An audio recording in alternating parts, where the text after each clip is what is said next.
Kobaran api dan kepulan asap tebal membakar rumah di permukiman kawasan padat penduduk di Es Dengki, Kota Tanjung Balai, Sumatera Utara, Rabu malam. Kuatnya angin membuat api begitu cepat menjalar ke rumah warga yang terbuat dari kayu dan semi permanen. Warga sekitar berusaha memadamkan api dengan alat seadanya, namun api terus berkobar hebat. Petugas pemadam yang mendapat informasi langsung terjun ke lokasi dengan mengerahkan sebanyak 7 armada ke lokasi kebakaran. Jalan sempit menuju lokasi sempat membuat kesulitan pemadaman. Namun pemadam berhasil memadamkan 1 jam kemudian dibantu hujan deras saat proses pemadaman berlangsung. Dari kepala lingkungan tadi sekitar 10 rumah. Penyebab api sendiri Bang dari mana Bang? Penyebab api masih dalam penyelidikan pihak kepolisian.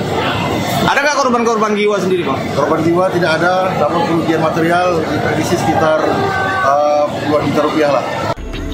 Tidak ada korban jiwa dalam peristiwa kebakaran ini, sementara kasus kebakaran masih dalam penyelidikan petugas kepolisian. Dari Tanjung Balai, Sumatera Utara, Ulil Amri, iNews melaporkan.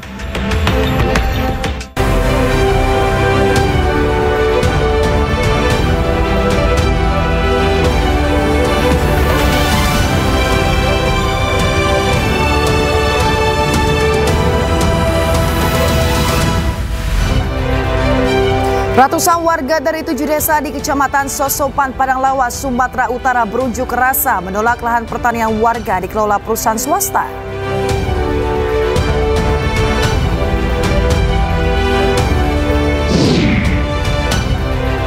Presiden Prabowo Subianto memimpin kegiatan tanam padi serentak di Kabupaten Ogan Hilir, Sumatera Selatan.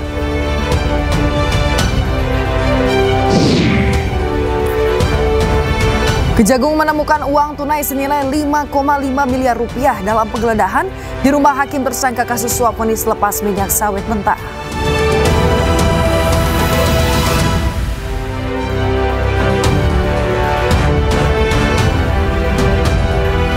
Halo, selamat pagi pemirsa. Senang sekali iNews Pagi kembali hadir untuk melengkapi informasi Anda pagi hari ini. Selain 3 berita utama tadi pemirsa, sejumlah informasi menarik lainnya juga telah kami siapkan untuk Anda. Bersama saya Yasmin Natania. Dan saya Bayu Pradana. Inilah iNews Pagi selengkapnya untuk Anda.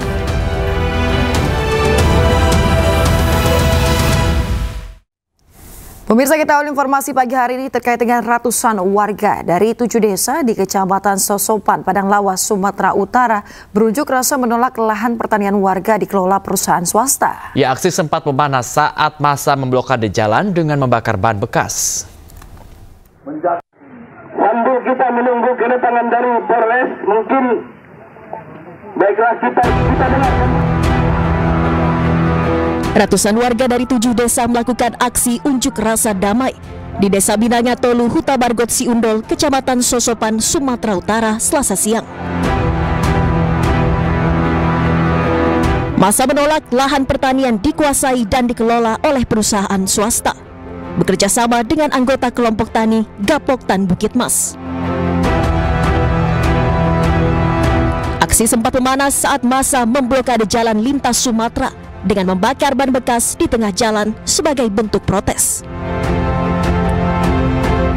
Dalam orasinya, massa meminta kepada pemerintah agar membubarkan kelompok tani Gapoktan Bukit Mas yang dinilai pendiriannya tidak berdasarkan hasil musyawarah masyarakat dan tanpa persetujuan pemilik nama. Nama saya terdaftar di Gapoktan Bukit Mas tanpa sepengetahuan saya, dan saya tidak pernah mengajukan permohonan kepada Gapoktan Bukit Mas atas lahan saya di daerah Bukit Mas. Aksi unjuk rasa mendapatkan pengawalan ketat dari aparat TNI dan Polri, dan suasana berangsur kondusif setelah petugas kepolisian mendatangi massa dan menyarankan untuk menempuh jalur musyawarah dengan pihak Gapoktan dan perusahaan swasta terkait. Dari Kabupaten Padang Lawas, Sumatera Utara, Warsono, iNews melaporkan. Pemirsa, ratusan warga dari berbagai elemen masyarakat di Batam berunjuk rasa di depan kantor imigrasi Batam. Tolong macam menyembah kami. Pengunjuk rasa meminta agar imigrasi mendeportasi dan mencekal seorang WNA asal Tiongkok bernama atau berinisial CS. 26 Februari lalu, CS dilaporkan oleh seorang wanita berinisial IRS ke Mapolsek Batam Kota atas kasus penganiayaan. Sementara itu, pihak imigrasi tidak menemukan pelanggaran keimigrasian yang dilakukan oleh CS. Saat ini pihak imigrasi hanya memberikan surat peringatan kepada CS. Kerasan, Pak.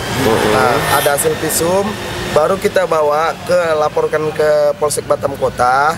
Setelah Polsek Batam Kota mengarahkan ke imigrasi, biar baru kita tuntut di imigrasi biar dideportasi.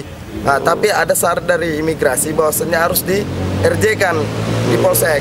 Setelah kita RJ-kan, kita ke imigrasi lagi, tidak ada tanggapan, menghilang seperti itu aja. Penanganan tersebut telah sesuai dengan SOP. Dan untuk melakukan proses deportasi harus melalui mekanisme yang telah ditentukan sesuai dengan Undang-Undang Nomor 6 Tahun 2011 tentang Keimigrasian. Jadi kami sudah menyampaikan kepada demonstran bahwa untuk pendeportasian itu ya harus ada mekanisme yang ditempuh gitu. Nggak bisa mereka minta deportasi, kita lakukan deportasi nggak ada. Sedangkan pelanggaran keimigrasiannya dari hasil BAP itu. Pemirsa, diduga remblong truk CPO yang melaju dari arah Solok menuju Kota Padang menabrak rumah warga di daerah Padang Besi, Kecamatan Lubuk Kilangan, Kota Padang. Iya, 2 balita di dalam rumah tewas, sementara 4 orang lainnya alami luka dibawa ke rumah sakit.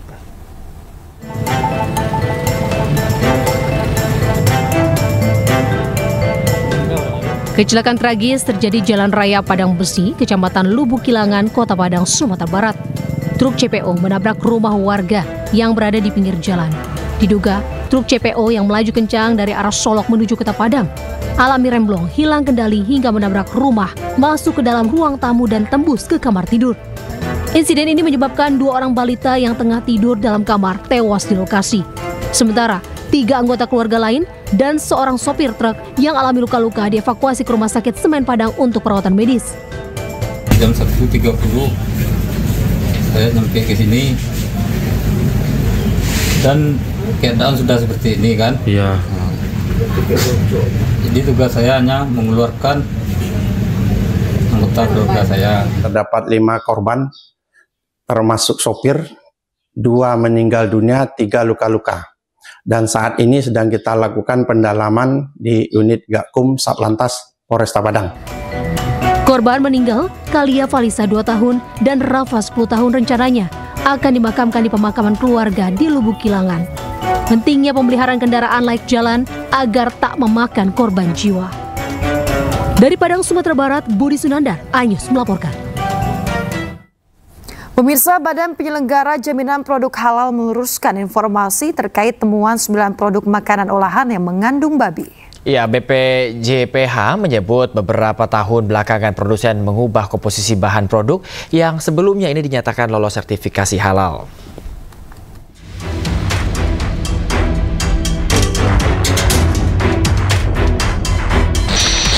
Badan Penyelenggara Jaminan Produk Halal atau BPJPH bersama Badan Pengawas Obat dan Makanan atau BPOM merilis daftar produk makanan olahan yang berlabel halal namun mengandung unsur babi atau porsin. Namun informasi ini belakangan diluruskan pihak BPJPH yang menyebut bahwa produk-produk tersebut sebelumnya halal, kemudian setelah dilakukan pengecekan ulang terbukti mengandung babi. Jadi saya luruskan, ya, bukan produk berlabel halal mengandung babi, tidak demikian.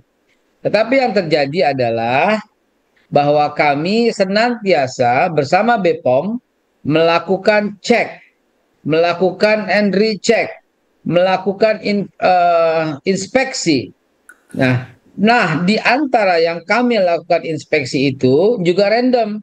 Jadi produk yang berlabel halal pun kita ulangi lagi.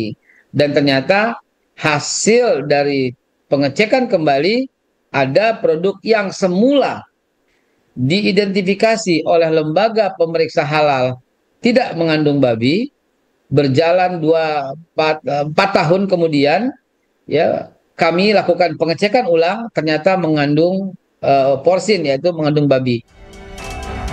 Produk-produk yang mengandung unsur babi atau porsin rata-rata aneka cemilan yang kerap ditemui di pasaran. Cemilan ini banyak diminati masyarakat, terutama anak-anak karena rasanya yang kenyal dan manis.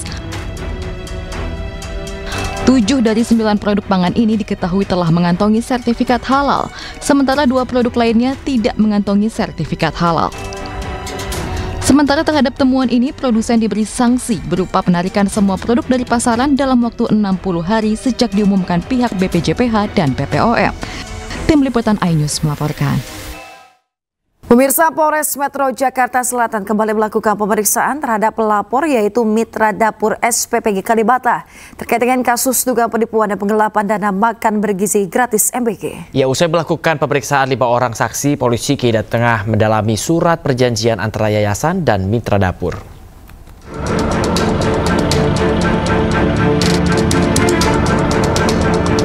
Polres Metro Jakarta Selatan kembali melakukan pemeriksaan terhadap pelapor kasus dugaan penipuan dan penggelapan dana makan bergizi gratis yaitu Mitra Dapur SPPG Kalibata. Setelah diambil keterangan, sebanyak 5 orang saksi dari Mitra Dapur SPPG Kalibata dalam kasus dugaan penipuan dan penggelapan dana MBG keluar dari kantor Polres Metro Jakarta Selatan. Pemeriksaan dilakukan terhadap pelapor, bagian administrasi, dapur, operasional, dan orang yang mengetahui perjanjian antara yayasan dan korban. Dana Harli, kuasa hukum pelapor, mengatakan polisi kini tengah mendalami surat perjanjian antara yayasan dan korban. Yang 5 itu sejauh ini pelapor, korban Ibu Ira, kemudian ada bagian administrasi di dapur, kemudian ada bagian operasional di dapur, kemudian ada orang yang mengetahui perjanjian antara Ibu Ira dengan yayasan. Seperti itu. Jadi ini, dari pertama kontrak 15.000 dipotong 2.500 untuk yayasan. 2.500 untuk yayasan. Jadi kita terima 12.500. Namun di pertengahan jalan ada yang 13.000, ada yang 15.000 per porsi. Nah, yang 13.000 per porsi masih dipotong 2.500 juga. Jadi kita terima 10.500. Dugaan niat jahatnya ada di situ. Karena pada bulan Desember kemarin, pihak yayasan itu sebenarnya sudah mengetahui ada perbedaan, ada porsi 13.000, ada porsi 15.000. Namun di perjanjian itu semua 15.000 per porsi. Sebelumnya, salah satu mitra dapur program makan bergizi gratis di Jakarta harus berhenti produksi karena merugi miliaran rupiah. Mereka berhenti produksi karena pembayaran tertunda. Mitra Dapur SPPG Kalibata sendiri menyalurkan makanan bergizi gratis ke 19 sekolah di kawasan Kalibata, Jakarta Selatan dengan jumlah makanan sebanyak 3.400 porsi per hari. Oleh karena tak kunjung dibayar oleh yayasan meski dana untuk Mitra Dapur telah ditransfer Badan Gizi Nasional, Mitra Dapur SPPG Kalibata sempat berhenti beroperasi selama sepekan, hingga akhirnya melaporkan kasus dugaan penipuan dan penggelapan ke Polres Metro Jakarta Selatan. Dari Jakarta, dan Helmi Sajangbati, iNews melaporkan.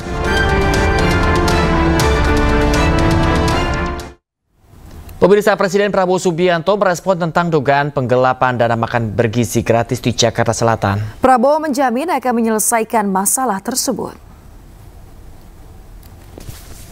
Pemirsa, Prabowo Subianto mengaku belum mendapat laporan terkait masalah tersebut, namun ia menjamin untuk mengurus dan juga menyelesaikan masalah yang ada. Presiden juga menegaskan akan menjaga setiap rupiah uang rakyat agar tidak disalahgunakan. Laporan polisi ya? Presiden Jokowi Pak di saya nggak tahu ini laporan ini. Sudah ditangani. Oh ya? Udah ada informasi yang Oh ya, belum. Pasti diurus.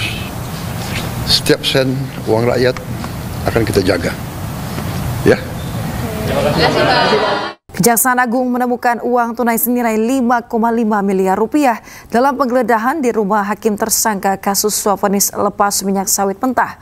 Uang yang dibungkus plastik dan disimpan dalam koper itu disembunyikan di kolong tempat tidur.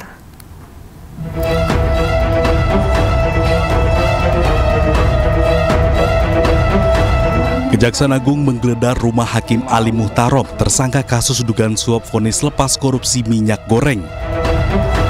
Penggeledahan itu dilakukan di rumah Ali di Jepara, Jawa Tengah. Dalam penggeledahan itu, tim khusus pemberantasan korupsi Kejagung menemukan koper hitam berisi uang senilai 5,5 miliar rupiah.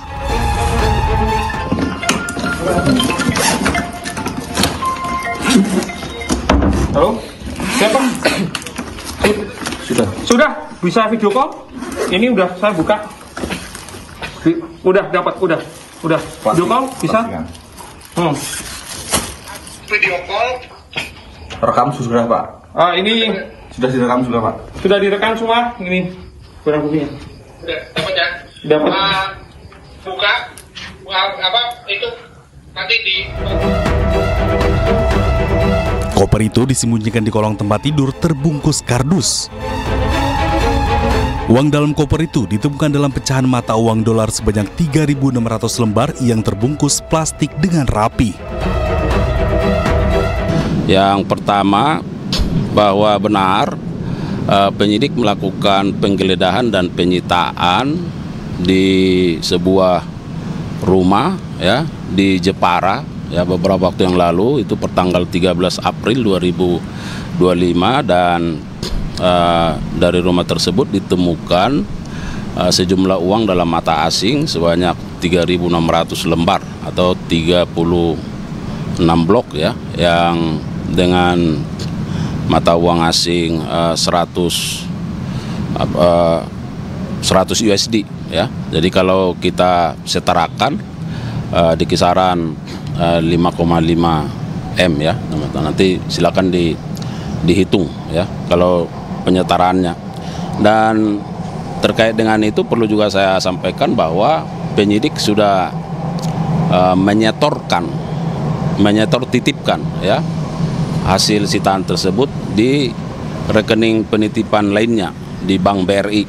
Nah, jadi supaya rekan-rekan media juga memahami bahwa cara-cara kerja penyidikan terkait dengan penyitaan untuk sejumlah uang itu langsung dilakukan penyetor titipan, karena ini kan masih dalam proses di Bank Persepsi ya bisa. Uang tersebut telah dititipkan dalam rekening sementara selama penyidikan berlangsung. Kejaksaan Agung terus mendalami kasus ini termasuk mengungkap peran masing-masing tersangka. Tim Liputan iNews melaporkan. Pemirsa, sebelumnya Kejaksaan Agung juga menetapkan sebanyak 8 tersangka dalam skandal suap vonis lepas kasus ekspor minyak sawit mentah atau CPO sebesar 60 miliar rupiah. Ya, ketujuh tersangka terdiri dari 4 hakim, 1 panitera, dan 2 pengacara. Sementara itu, pemirsa, tersangka lain merupakan Social Security Legal Wilmar Group.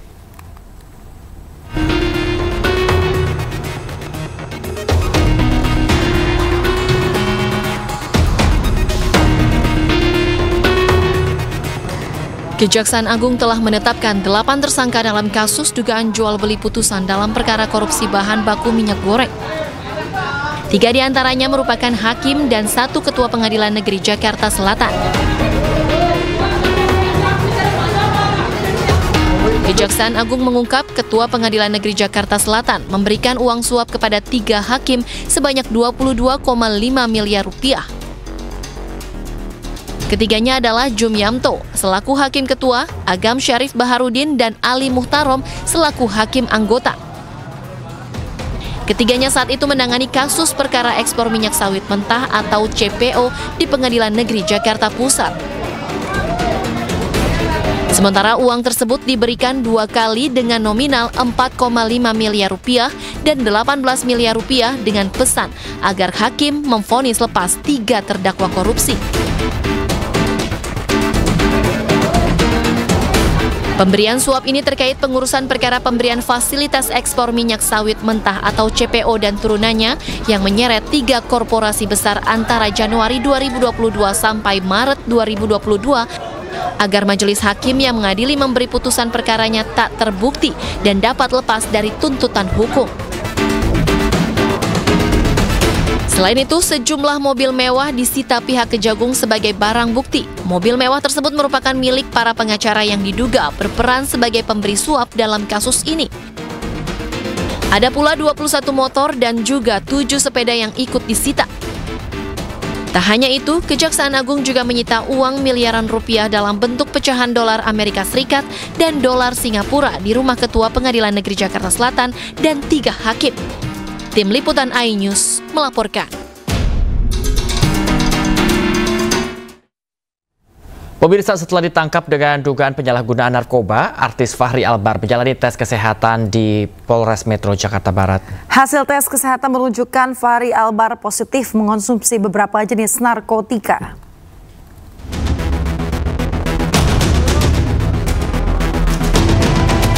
Aktor Fahri Albar ditangkap di rumahnya di kawasan Cirende, Tangerang Selatan dalam kondisi sadar tanpa perlawanan. Polres Metro Jakarta Barat telah melakukan tes urin terhadap Fahri Albar untuk mengetahui kondisinya. Hasilnya, Fahri positif mengonsumsi lebih dari 1 jenis narkotika. Kemarin kita sudah konfirmasi mengamankan saudara FA. Kemudian hari ini tadi kita sudah melaksanakan tes kesehatan, memastikan bahwa kondisinya dalam keadaan sehat dan baik. Setelah itu kita masih melaksanakan pendalaman, baik itu terkait peran maupun jenis dan jumlah barang bukti masih dalam pemeriksaan kita. Untuk hasil tes urinnya gimana Pak Kasih? Gimana? Hasil tes urinnya gimana? Untuk tes urin dinyatakan positif konsumsi beberapa jenis narkotika.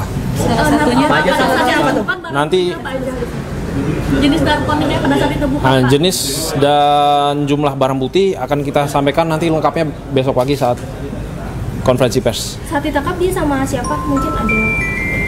Kemarin sudah disampaikan ya sama Kasat untuk diamankan sendiri di kediaman.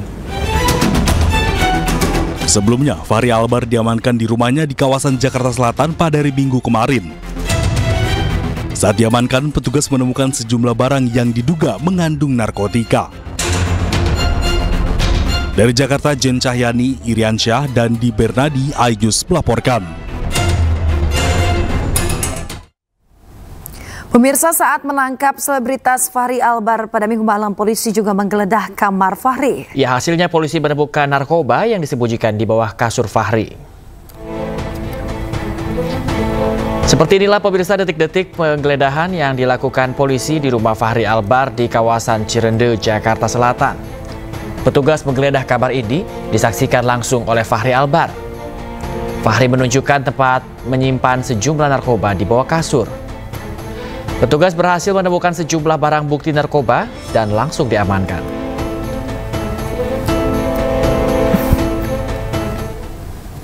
Komisi 13 DPR RI mendesak Barreskrim Polri membuka kembali kasus kekerasan dan eksploitasi mantan pemain Oriental Sirkus Indonesia. Desakan tersebut karena menilai terdapat pelanggaran HAM berat pada kasus tersebut.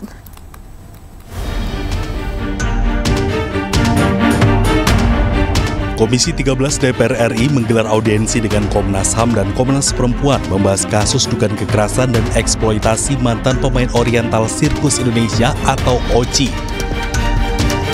Pada audiensi yang dihadiri mantan pemain OCI ini, Komisi 13 menilai terdapat beberapa pelanggaran HAM berat yang dilakukan manajemen OCI berupa penyiksaan fisik hingga perdagangan manusia. Untuk itu, Komisi mendesak Barreskrim Polri untuk membuka kembali kasus dugaan kekerasan dan eksploitasi tersebut.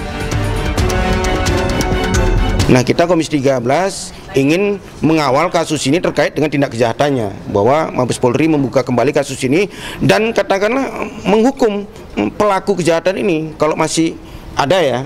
Saya tadi belum melihat fakta seperti itu. Yang kedua, kehadiran negara dalam proses pemulihan, bahwa mereka adalah rakyat Indonesia, mereka selama ini sejak dari umur bayi sudah ditelantarkan dan dieksploitasi oleh oknum-oknum OCI. Saya pikir harus ada kehadiran negara untuk proses pemulihannya. Saya pikir itu.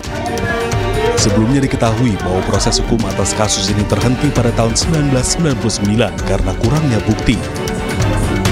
Kasus ini bisa dibuka kembali dengan menggunakan pasal tindak pidana perdagangan orang atau TPPO, mengingat sebagian besar mantan pemain OCI diduga diperjualbelikan sejak masih usia dini. Dari Jakarta, Tim Liputan iNews melaporkan. Pemirsa, polemik ijazah Presiden ke-7 RI Joko Widodo terus berlanjut. Ya, karena sudah menjadi fitnah dan pencemaran nama baik dirinya mantan orang nomor 1 Republik Indonesia tersebut, ini akan menempuh jalur hukum.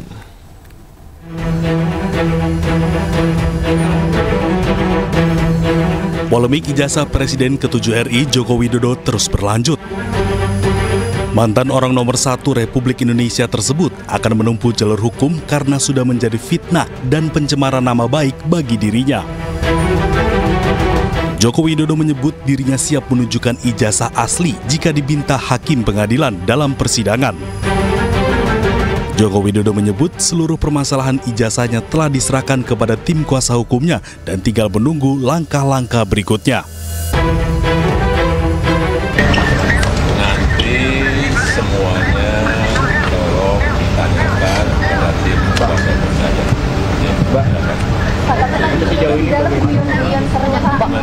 Mah. Apa aja kayaknya guyon-guyon.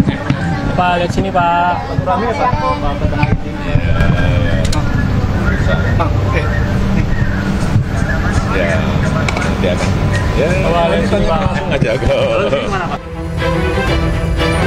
Meski demikian, menurut kuasa hukum Joko Widodo, Yakub Hasibuan, Joko Widodo belum memberikan instruksi secara langsung kapan akan melayangkan tuntutan, meski nama-nama calon terlapor sudah diberikan kepada Joko Widodo. Ya, jadi sementara ini memang sudah ada 4 orang yang kami lengkapi semua dokumen dan bukti-buktinya. Kapan dugaan tindak pidana dilakukan, di mana dugaan tindak pidana dilakukan, dengan metode apa dugaan tindak pidana dilakukan, dan sebagainya. Namun untuk nama-nama tersebut belum dapat kami sampaikan sekarang. Tentunya ini masih menunggu kembali lagi konfirmasi akhir dari Pak Jokowi seperti apa. Namun jika nanti kami dapat arahan dari Bapak untuk melanjutkan langkah hukum ini, tentunya kami akan sampaikan. Jokowi menambahkan bahwa pihak-pihak yang menuntut dirinya tidak berwenang mengatur dirinya terkait penunjukan ijazah aslinya. Tim Liputan iNews melaporkan. Pemirsa, usai peluncuran Gerakan Indonesia Menanam, Presiden RI Prabowo Subianto memimpin kegiatan tanam padi serentak di Kabupaten Ogan Hilir, Sumatera Selatan. Ya, ini menariknya, menanam padi ini dilakukan dengan teknologi drone.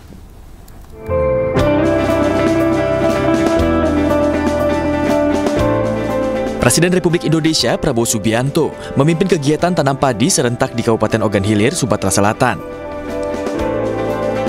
Menariknya, penanaman padi tidak dilakukan dengan cara yang konvensional, melainkan dengan teknologi drone. Presiden Prabowo mengaku kaget saat pertama kali mencoba mengendalikan drone untuk menanam padi. Pasalnya, penyebaran benih yang biasanya hanya mencapai 1 hektar, kini dapat mencapai 25 hektar dalam 1 hari dengan menggunakan teknologi ini.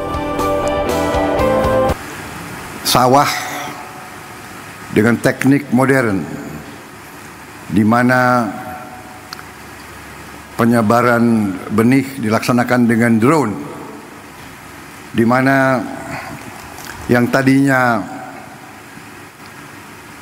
1 hektar membutuhkan 25 hari diolah. Kalau pakai cara tradisional, sekarang kita bisa mengolah 25 hektar dalam 1 hari. Dan tadi, di tempat tadi, menurut gubernur, itu adalah tempat buaya.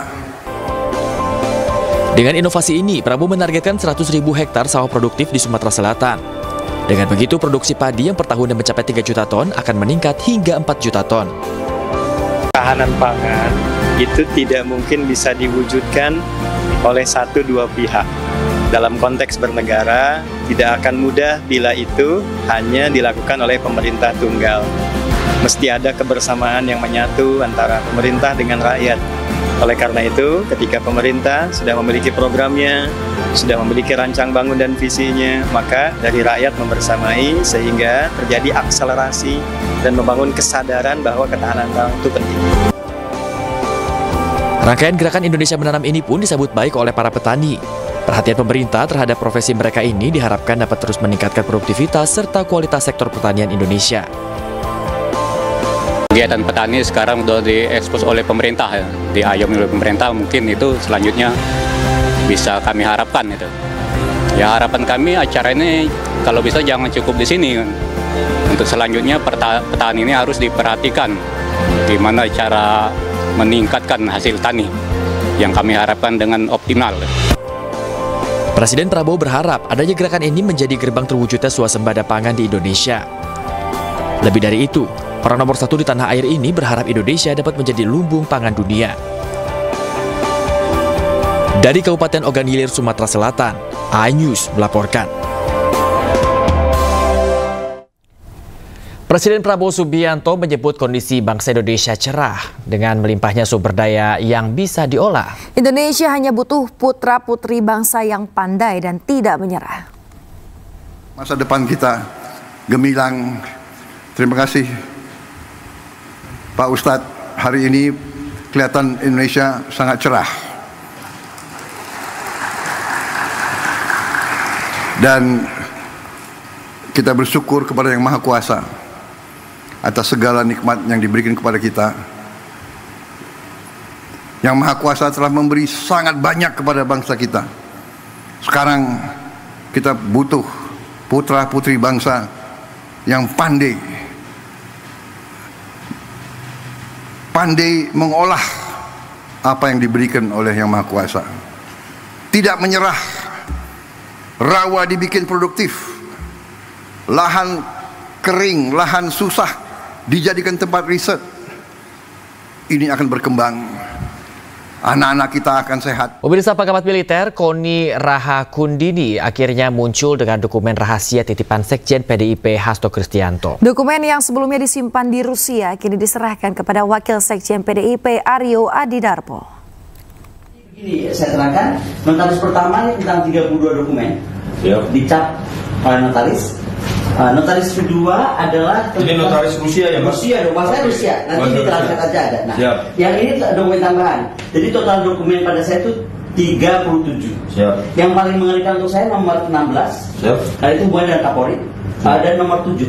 Bagaimana PDIP mau dibubarkan, dihancurkan. Nah, itu aja. Kalau saya merasa tertipan, saya deg-degan dengan dua dokumen itu. Yang lain kan tentang korupsi, apa itu. Nah, ini ya ada tanda tangan notaris juga. Nah, kemudian selain dokumen itu saya dititipkan video. Dan ini video ini saya harus serahkan juga kepada Mas Adi. Kalau soal nanya bentuknya apa? Bentuknya ini. Prestis. Tidak ada saya kopi ini semua, saya ada perjanjian dengan Mas Hasto, tidak boleh saya edarkan dan lain-lain, apalagi mengkopi.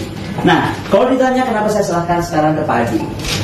Pak Adi saya sejak Mas Hasto di dalam saya nggak bisa kontak. Bagaimana saya punya akses? Kedua, Ibu bilang sama saya untuk tidak boleh bicara sama sekali. Jadi untuk apa saya pegang dokumen? Yang ketiga ini yang paling penting. Mas Adi, ini kontrak dari kampus saya, St. Petersburg University, tanggal 10 Maret. Saya itu diangkat menjadi highly qualified specialist. Kalau saya itu Perdana Menteri. Yang dapat gelar seperti ini saya Perdana Menteri. Nah, ini ditandatangani oleh saya, ya, dan kontrak saya di Rusia sampai 26 Februari 2028. Ini kampus apa Mbak namanya? St. Petersburg State University. Ini langsung di bawah Kremlin. Ini capnya, ini penantangannya. Jadi saya memang akhirnya harus menetap di Rusia dan mungkin menjadi warga negara Rusia daripada sini lihat. Gitu Mas Adi. Jadi tolong sampaikan kepada Sekjen. Saya terima kasih dipercaya. Tetapi saya sudah harus menyerahkan kepada, kan kita waktu diserahkan saya ada di sini. Pemirsa, sidang atas terdakwa Sekjen PDI Perjuangan Hasto Kristianto masih terus bergulir di Pengadilan Tipikor Jakarta Pusat. Ya, sebelumnya Hasto diduga terlibat penyuapan dan merintangi penyidikan kasus Harun Masiku.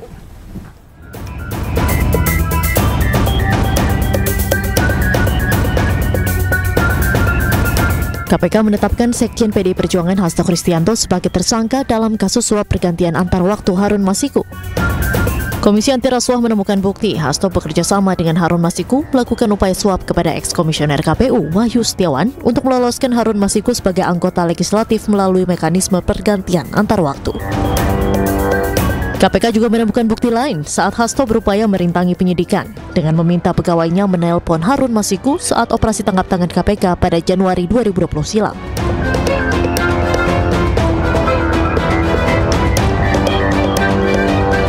Usai ditetapkan sebagai tersangka, Hasto mengajukan gugatan pra-peradilan ke Pengadilan Negeri Jakarta Selatan. Meski gugatan tersebut telah masuk, Komisi Pemberantasan Korupsi resmi menahan Hasto Kristianto pada 20 Februari 2025 usai diperiksa selama kurang lebih 7 jam.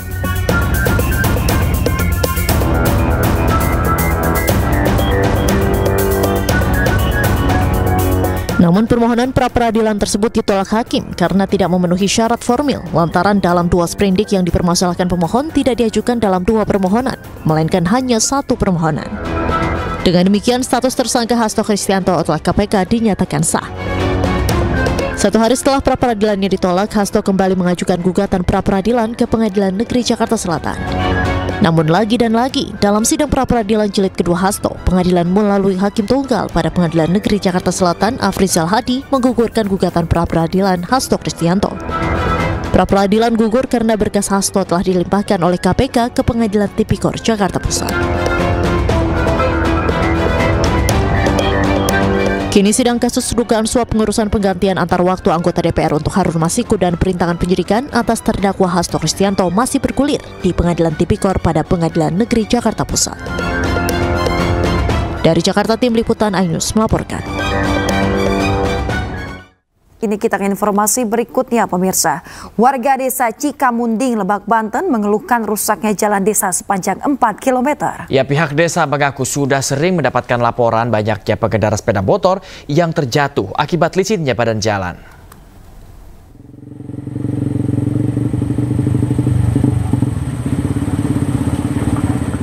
Beginilah kondisi jalan desa Cikamunding, Kecamatan Cilongrang, Lebak, Banten yang rusak parah. Sudah puluhan tahun lamanya, mereka harus berjibaku melintasi jalanan rusak dan licin di saat musim penghujan. Banyak warga, terutama pelajar putri, yang terjatuh saat melintasi jalan desa tersebut. Warga sudah sering mengadukan kecelakaan di jalan rusak kepada perangkat desa, namun belum ada tanggapan. Data yang diperoleh dari perangkat desa, jalan rusak parah sepanjang 4 km, bahkan tidak ada perbaikan jalan sama sekali. Terlebih kondisi desa yang berada di daerah pegunungan dengan kontur jalan yang mendaki dan turunan tajam. Ada di saat hujan, di sini ada yang jatuh juga, kayak anak sekolah gitu. Ya.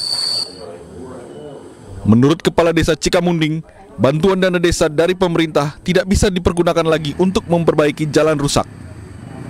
Rusak parah itu sekitar 4 kilo. Yang rusak parah yang masih bagus itu sekitar 3 kilo lebih. Semuanya 8 kiloan. Udah berapa lama itu, Pak? Kalau yang itu sudah sangat lama, kalau yang 1,2 itu memang belum pernah ada tersentuh oleh pembangunan. Warga berharap pemerintah Provinsi Banten mau turun ke lokasi agar melihat kondisi jalan di desa mereka. Dari Lebak, Banten, Iskandar Nasution, iNews melaporkan. Ratusan warga dari 7 desa di Kecamatan Sosopan, Padang Lawas, Sumatera Utara berunjuk rasa menolak lahan pertanian warga dikelola perusahaan swasta. Aksi sempat memanas saat massa memblokade jalan dengan membakar ban bekas. Sambil kita menunggu kedatangan dari Polres, mungkin baiklah kita dengarkan. Ratusan warga dari 7 desa melakukan aksi unjuk rasa damai di Desa Binanya Tolu, Huta Bargot Siundol, Kecamatan Sosopan, Sumatera Utara, Selasa siang. Massa menolak lahan pertanian dikuasai dan dikelola oleh perusahaan swasta, bekerja sama dengan anggota kelompok tani Gapoktan Bukit Mas. Aksi sempat memanas saat massa memblokade jalan lintas Sumatera dengan membakar ban bekas di tengah jalan sebagai bentuk protes. Dalam orasinya, massa meminta kepada pemerintah agar membubarkan kelompok tani Gapoktan Bukit Mas yang dinilai pendiriannya tidak berdasarkan hasil musyawarah masyarakat dan tanpa persetujuan pemilik nama. Nama saya terdaftar di Gapoktan Bukit Mas tanpa sepengetahuan saya, dan saya tidak pernah mengajukan permohonan kepada Gapoktan Bukit Mas atas lahan saya di daerah Bukit Mas.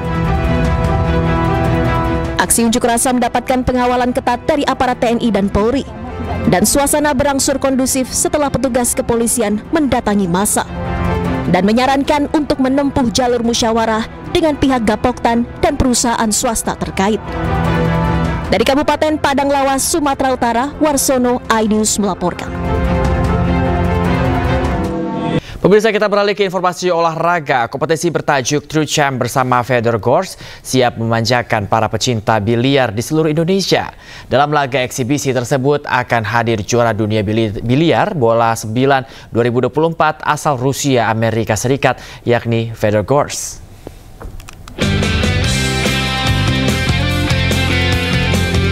Juara dunia biliar bola 9 2024, Fedor Gorz akan unjuk gigi dalam laga persahabatan di Indonesia. Fedor Gorz akan berkeliling ke 4 lokasi dalam laga eksibisi bertajuk True Champ bersama Fedor Gorz. Keempat lokasi tersebut diantaranya iPool Bekasi, Underground Pool, dan KTV Jakarta, Oriza Pool, dan Cafe Karawaci, dan Q Billiard Jakarta. Well, it feels good to be defending world champion or the world champion. You know, I won it for the second time already in 2024. You know, it feels good. It always feels good to be defending champion, but it's a new year, so I have new goals. Definitely have to stop celebrating already and time to reset and think about this year already. Kehadiran Fedor Gorz di tanah air merupakan inisiasi dari More Production yang didukung oleh pengurus besar Persatuan Olahraga Biliar Seluruh Indonesia atau PB Popsi dan iNews Media Group. Jadi selama 4 rangkaian acara Fedor dari tanggal 22 sampai dengan tanggal 25, Fedor tuh akan melawan berbagai jenis musuh lah, profesi. Ya. Jadi semua profesi kita undang untuk mempromosikan biliar, bahwa biliar ini semua lapisan masyarakat main. Selain daripada orang-orang yang tadi Cimori sebutkan ya, jadi kalangan artis, kalangan atlet dan sebagainya, juga kita melakukan pre-turnamen sebelum kedatangan Fedor. 2 dari pemain tersebut yang menjadi pemenangnya juara 1 dan 2 akan berkesempatan untuk selain mendapatkan hadiah uang tunai juga bermain dengan Fedor. Ya, itu menjadi salah satu daya tariknya. Kedatangan Fedor Gorz yang dijuluki The Ghost pastinya sangat dinantikan oleh para penggemar di Indonesia dan meningkatkan popularitas dan perkembangan biliar di Indonesia. Tim Liputan iNews melaporkan. Ada kembali di iNews Pagi pemirsa. Gedung kantor pusat BPJS Kesehatan di Jalan Letjen Suprapto, Cempaka Putih, Jakarta Pusat terbakar pada Kamis dini hari.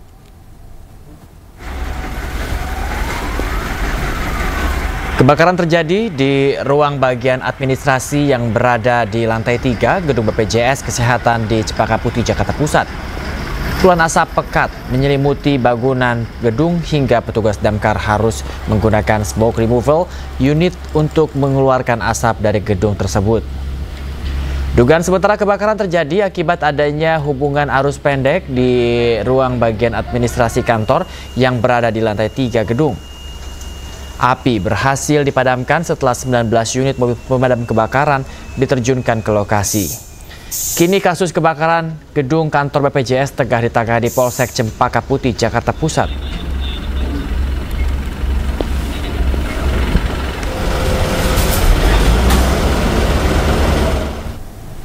Sebanyak 10 rumah di kawasan padat penduduk di kota Tanjung Balai, Sumatera Utara, ludes terbakar di lahap api Rabu malam. Akses jalan yang sempit menyulitkan proses pemadaman. Belum diketahui penyebab pasti kebakaran rumah tersebut.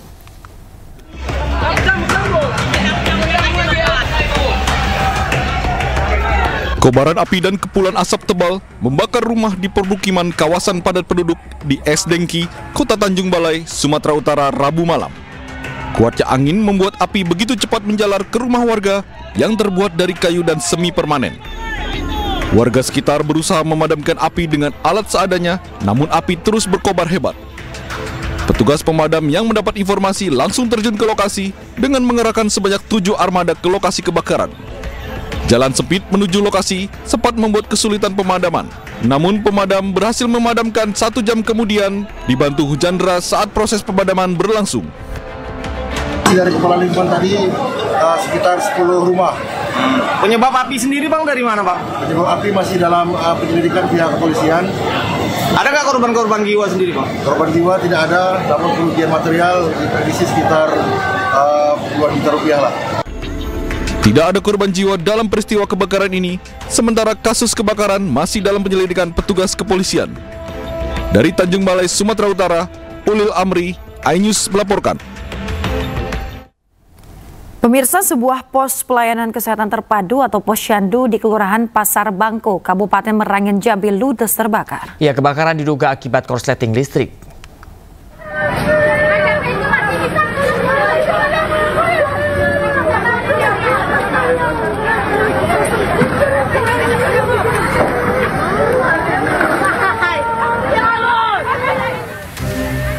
Sejumlah warga panik saat mengetahui kebakaran yang tiba-tiba membesar di sebuah rumah yang digunakan untuk pos pelayanan kesehatan terpadu atau posyandu di Kelurahan Pasar Bangko, Kabupaten Merangin.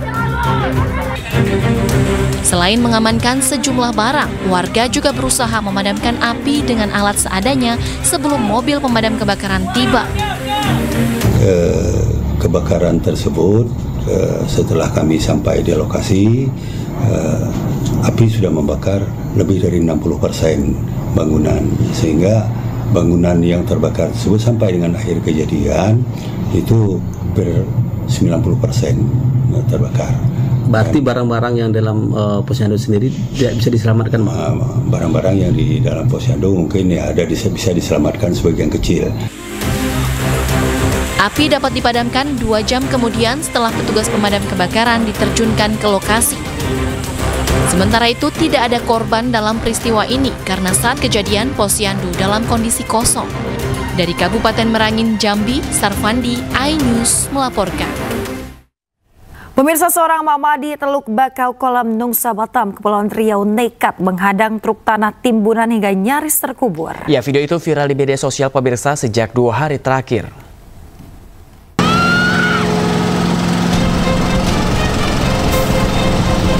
Nur Simbolon, wanita yang juga ibu rumah tangga ini nekat berdiri di belakang truk yang hendak membongkar tanah muatan. Tanah itu untuk menimbun kolam di kawasan Nongsa, Kota Batam. Mati! Udah mati! Perempuan yang mengenakan jaket merah berkaos pink dan topi hitam itu tak bergeser dari lokasi berdirinya hingga truk pengangkut tanah menumpahkan muatannya sampai setengah tubuh Nur tertimbun tanah. Aksi nekat Nur Simbolon ini viral di media sosial. Hal itu dilakukan Nur sebagai bentuk penolakan bersama puluhan warga yang menolak penimbunan lahan oleh pihak korporasi. Warga khawatir penimbunan yang dilakukan pihak perusahaan akan menutup akses ke sumur yang berada tak jauh dari lokasi penimbunan.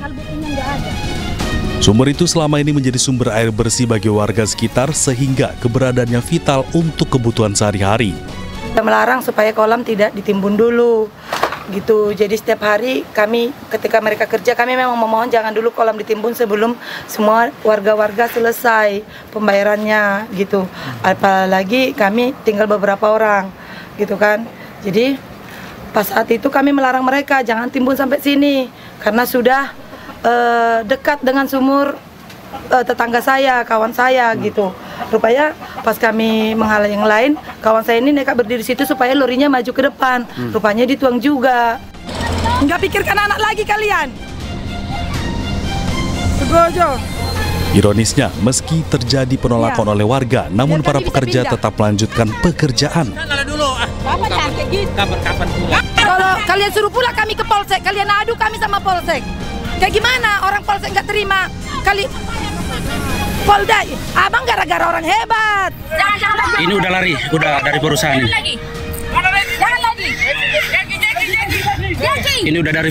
Bahkan sehari setelah kejadian tertimbunnya wanita tersebut, salah seorang pekerja menjadi korban pengeroyokan di lokasi.